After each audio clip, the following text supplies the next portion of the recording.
Hello, this is our Rats with Team 4545 League analyzing the game between Barbeck and Ant Mantis. This game was played in the team event number 52 in the final round of the playoffs. The match score is 1-1. White's team has White in the last two games. So if it ends up 2-2, they play again next week. So White's team has a theoretical advantage of having White in the last two games, and they have a chance to get the 1.5 out of 2 necessary to win the match and be the champions of the under 2000 section. So let's have a look, see what happens. Now I love moves like this because it gets you out of book in record time, and all that prepared analysis you had is pretty much thrown out the window. The move has some purpose, and I'm going to show a little bit of ideas I looked at. The first point is if White plays d4, that Black will take, and White can't retake with the pawn because of the pin. And if White takes with the queen, then knight c6 gains a tempo on the queen, and the game continues. However, there is a possible counter here that I don't know if White considered or not, but I'll show it to you. And what about knight f3? Now, the point of this is you're going to play a Smith-Morra gambit, and then try to prove that the black queen on a5 is misplaced. Now, nothing will make Black take that pawn, but let's just suppose for the sake of argument he does. Now you have knight takes c3, and you're going into your normal Smith-Morra. White's going to follow up with bishop c4, castle, queen e2, and rook from f to d1, and see what black defends. And this is up to you guys if you're going to play these lines to study and prepare for them. I can't solve them in the short time that we have here. It's the homework, burning the midnight oil, that scores you the future points. And perhaps there's some theory on this. I really don't know. It's not important whether there is or isn't. You can still do some work and find all kinds of things. Okay, so White doesn't consider that option. Now the position kind of takes on the flavor of a closed Sicilian. And here's an interesting move, b5, and it's one of the advantages of having played queen a5. The pawn, usually for Black to get that move in, he's got to play a6 first. So here he didn't have to spend a move on a6. So now c4, and that kind of takes away the notion of White playing d4, because Black will take en passant, and White no longer has his pawn setter on d4 and e4. Okay, so d6. And I think this next move is not correct. Probably what White needs to do is consider this queen side. Nothing's developed. Everything else is out, and at the same time, Black has a lot of guys at home too. So you've got to get them out. Black is still 3 moves from castling, and a 4th and a 5th move from finishing his development by moving the bishop once and then moving the rook on a8. So probably fine for White is just play d3 or even d4 and just say, I'm going to have a pawn center unless you take en passant, and then continue on from there. Then the bishop on c1 is free to get out, and followed by the knight, and so forth and so forth. But I think this next move kind of takes away a lot of that those options, because this just invites Black to get his pawns rolling, even though it's a kind of a premature attack. Black's fine here. He has no real weaknesses in his position. White can't exploit any kind of an attack, so just pushing by with b4 looks grand. And now there's a threat. The threat is b3, trapping the bishop. And how is White going to deal with that? He can either take the pawn, bringing the knight into play, or he can move the queen out of there. So, and that just looks ugly. Just doesn't make sense, but it might be playable. This gives the knight on c4 a3 a square to get to or b1 to get to a3. Then you can attack c4. So I don't know. It's just something for thought. So you don't see moves like this too often in the opening, where you have these 4 pawns all with all these possible exchanges in front of them. But as we go, just watch how long both sides, queen side, stay put and don't come out.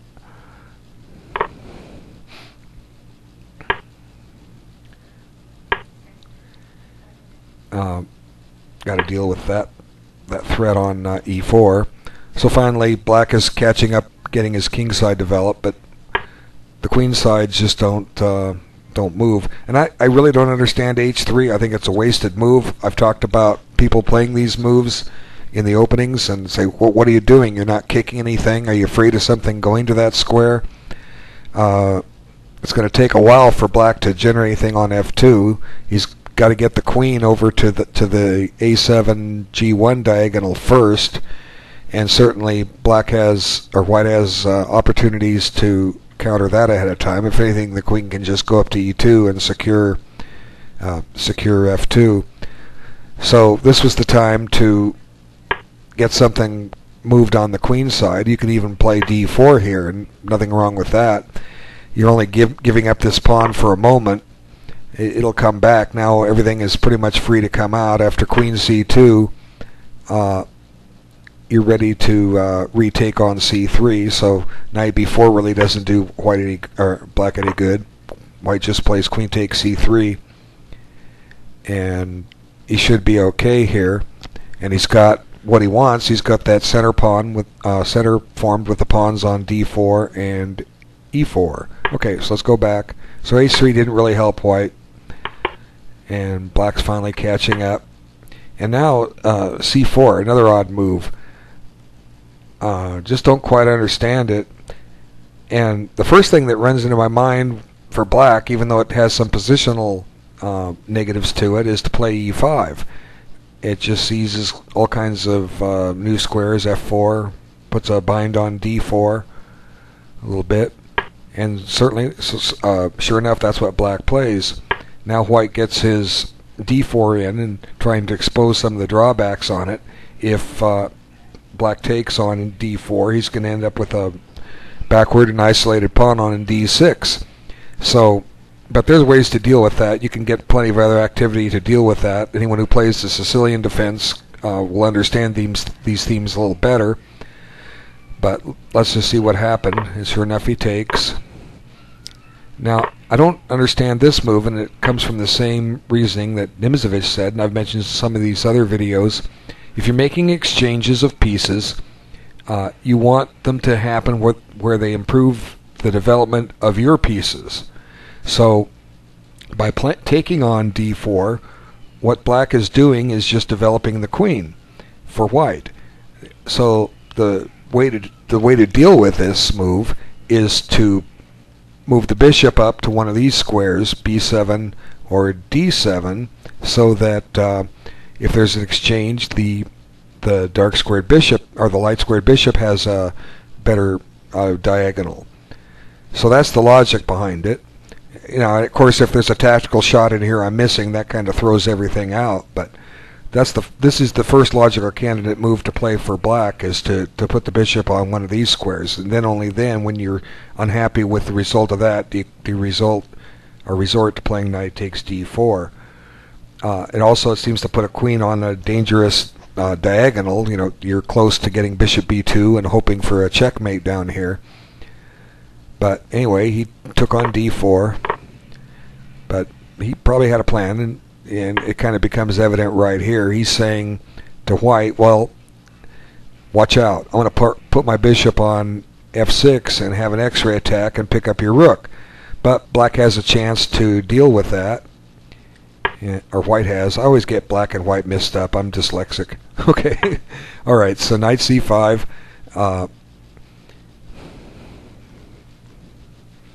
And then knight d2. Now it gets interesting. The black pieces really just start infesting the queen side. And here we are, moves later.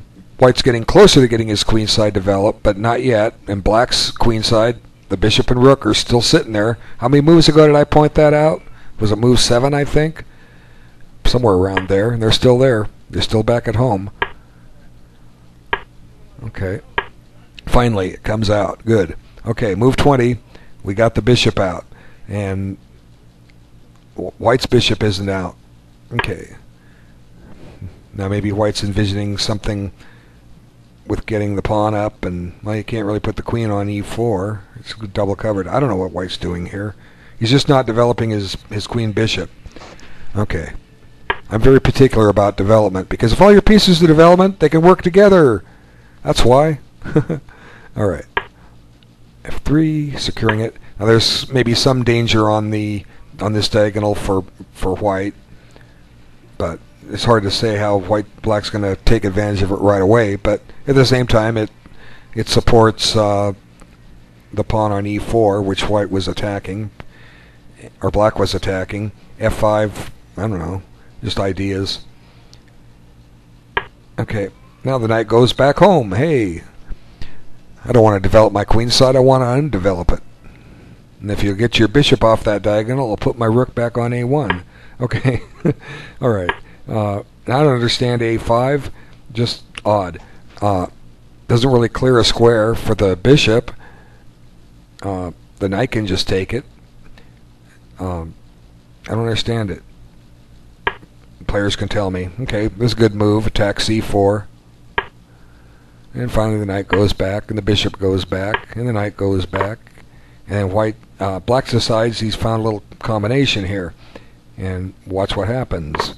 And one good thing, both sides are taking their time, so this is serious play.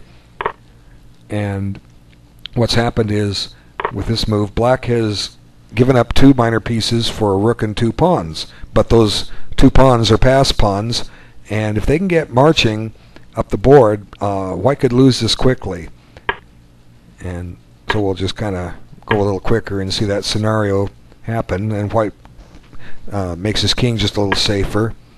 As it turned out, h2 might have been a better square, but who knows? Maybe not in every variation that came up. And here I'm thinking black's just rolling to victory. Maybe you can't play a4 yet. You got that would be loose, but I don't know. This just seems so good.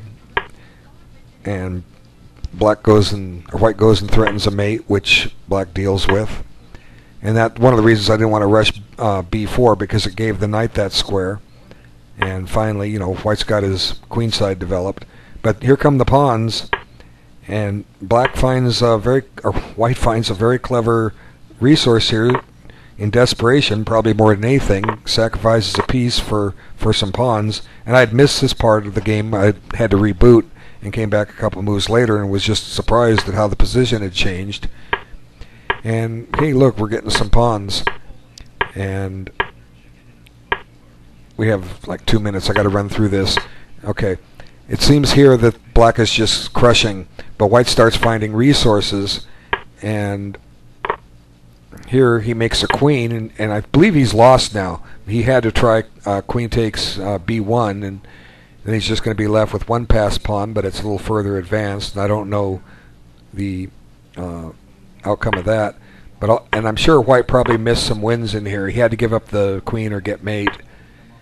And I'm sure white probably missed some better moves in here, but it just keeps going and going. The checks keep coming and coming, and white starts collecting material, and black is losing and trying to hang on.